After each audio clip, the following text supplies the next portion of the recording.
reviens!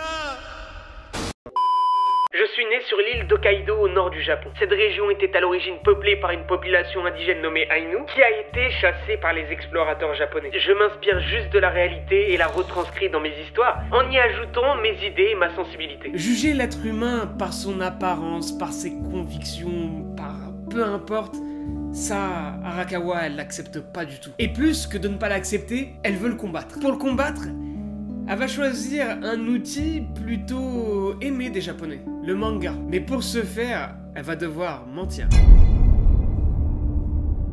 Avant de commencer à te raconter cette histoire incroyable, je voulais prendre quelques secondes pour te parler rapidement d'une chose. Tu le sais très bien, en ce moment, c'est la crise et malheureusement, le marché du manga français ne l'a pas évité. Alors, je me disais qu'il était important qu'on se serre les coudes entre passionnés de manga. Et si t'as quelques euros que tu comptais dépenser pour tes loisirs, et si tu souhaites te porter solidaire avec les gens qui font exister ta passion, essaie de faire en sorte d'acheter local, dans ta petite librairie de ta ville. Et comme ça, en plus de profiter de belles promotions qui apparaissent souvent en ce moment, ça permettra aussi de sauver certains commerciants et certaines éditions. C'est grâce à ces acteurs que sont nés tellement de passion pour l'un des trucs qu'on kiffe le plus au monde, les mangas. Bon, c'est parti pour l'histoire du mangaka de Fullmetal Alchemist.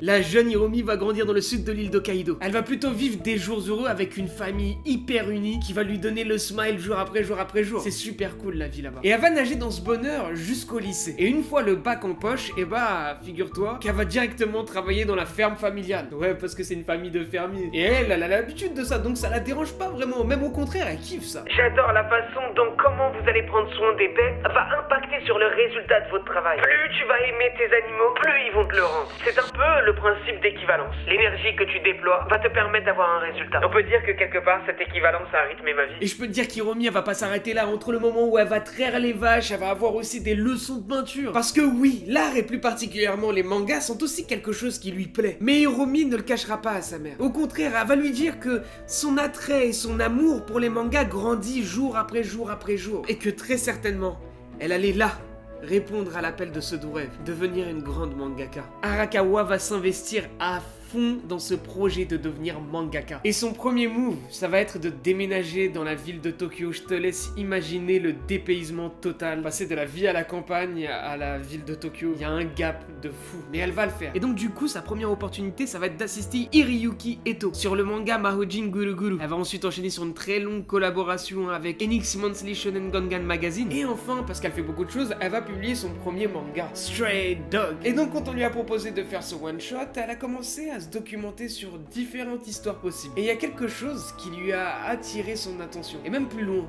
qui lui a suscité un réel intérêt. Quand on m'a confié la réalisation d'une histoire courte, j'avais dans l'idée de créer une histoire sur la pierre philosophale. Je me suis donc documenté sur cette pierre. Et c'est en effectuant une recherche que j'ai découvert l'alchimie. J'ai trouvé que c'était un sujet vraiment passionnant. Je me sentais comme attiré par la philosophie entourant l'alchimie, plutôt que par l'alchimie en elle-même. Ouais, c'était vraiment un sentiment magique. Il y avait quelque chose de vraiment cool à raconter autour de tout ça. Et au gré de sa documentation, ses étagères débordaient littéralement de livres sur ce sujet. Elle avait un genre de boulimie sur l'alchimie. Elle voulait toujours et encore plus de savoir pour aller encore plus loin sur ses connaissances. Alors c'est décidé. Son prochain projet, ce sera sur l'alchimie. L'alchimie.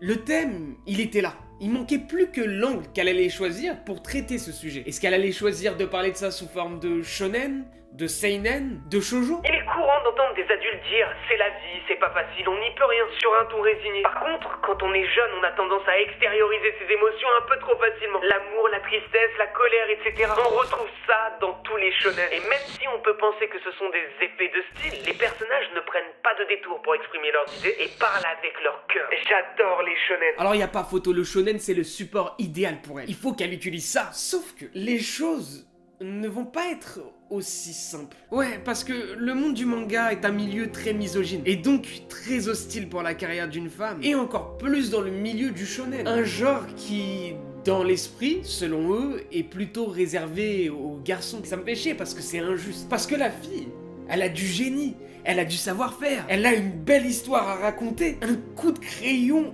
hors pair. Et pourtant, lorsque les lecteurs vont voir le nom d'une femme apposé à la fin du chapitre, et bah d'un coup ils vont se dire tiens, c'est une femme qui a écrit ça, c'est trop chelou le truc. C'est pas la première fois qu'elle faisait face à de la stigmatisation. Elle l'avait déjà connue pour le peuple Ainu, pour les handicapés et pour plein d'autres personnes. Sauf que cette fois-ci, c'était la première fois qu'elle était stigmatisée, elle. Mais je te rassure, rien de cela n'allait l'arrêter. Au contraire même, elle était déterminée à dénoncer tout ça. Et c'est pourquoi elle mentira.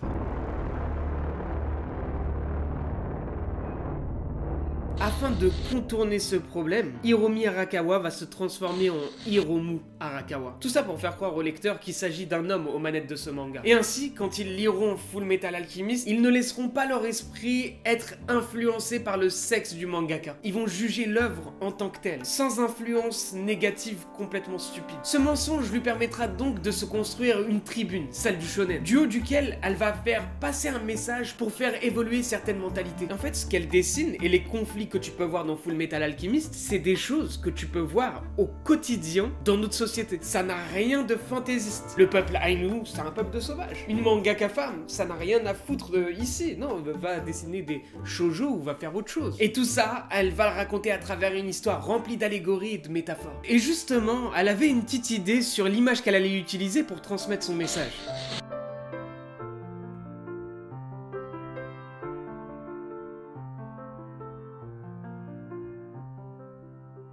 Le premier contact qu'a une personne avec la société est sa famille, que ce soit ses frères, sœurs ou parents. La famille représente en quelque sorte le premier échelon de notre monde. Je pense que si on étendait le cercle familial à d'autres niveaux de notre société, les gens seraient plus enclins à s'aider les uns les autres. En fait, dans Full Metal Alchemist, ce n'est pas seulement la relation entre frères, c'est plus global que ça. Une histoire qui va s'écouler à plus de 65 millions d'exemplaires. Et ce succès ne va pas révéler Hiromu, mais bien Hiromi, la femme mangaka.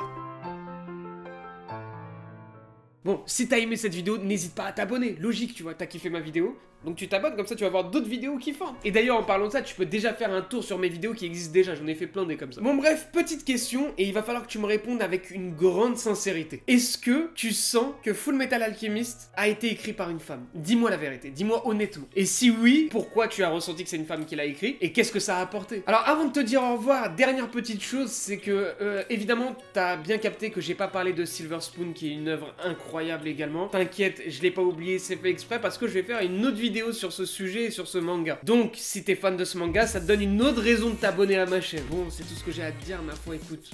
Je te souhaite de kiffer ta life, comme d'habitude, et je te dis à plus. Tchuss, ma poule.